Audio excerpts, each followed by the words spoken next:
એ છે કે જે જગ્યાએ સિટી બસ છે એ શ્રમિક એરિયામાં ખાસ હાલવી જોઈએ ને જે જગ્યાએ છે એ બે કલાકની અંદર બે ત્રણ ફેરા કરે એને બદલે એક ફેરો કાપી અને એ બાજુ જો બસ ચલાવવામાં આવે તો છે એ પેસેન્જરોને લાભ મળે. આ ઉપરાંત જે જગ્યા છે જે તુંબડામાં ને અમુક જગ્યાએ જે બસો ચાલતી જ નથી, કોઈ બસ સિટી બસ સેવા છે કે નહીં કોઈને ખબર નથી. એ વિસ્તારમાં કમિશનર દ્વારા ચાલુ કરવામાં આવે તો પેસેન્જરોને લાભ મળે અને શ્રમિક માણસો છે તેનો ઉપયોગ કરી શકે. ક્યાં ક્યાં વિસ્તાર એવા છે કે બસ નથી જતી અત્યારે?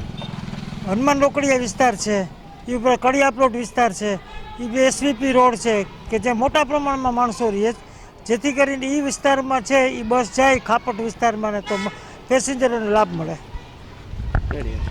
પોરબંદર મહાનગરપાલિકામાં અત્યારે લગભગ 13 જેટલી સિટી બસ દ્વારા આપણે ટ્રાન્સપોર્ટની વ્યવસ્થા કરવામાં આવેલી છે.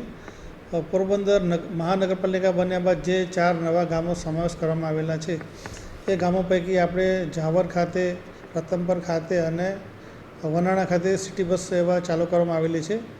અને જે રજૂઆત છે એ પ્રમાણે આજે અત્યારે જે બસો ચાલે છે એના રૂટમાં ફેરફાર કરી અને જે કોઈ વિસ્તારો બાકી રહી જતા હોય તો એમાં સિટી બસ સેવા લંબાવી શકાય છે કે કેમ એનો અભ્યાસ કરી અને ચોક્કસ કાર્યવાહી કરવામાં આવશે. સિટી બસ જે ચાલી રહી છે 13 એ લગભગ દર અડધા કલાકે જે આપણે મુખ્ય સુદામા ચોક છે ત્યાંથી બસો નીકળતી હોય છે, પરંતુ રજૂઆત છે એ પ્રમાણે જ્યાં જ્યાં બસ સ્ટેન્ડ આવેલા છે ત્યાં અંદાજિત સમય સાથેનું આપણે સમયપત્ર પણ લગાવવા માટેની સૂચના આપવામાં આવશે.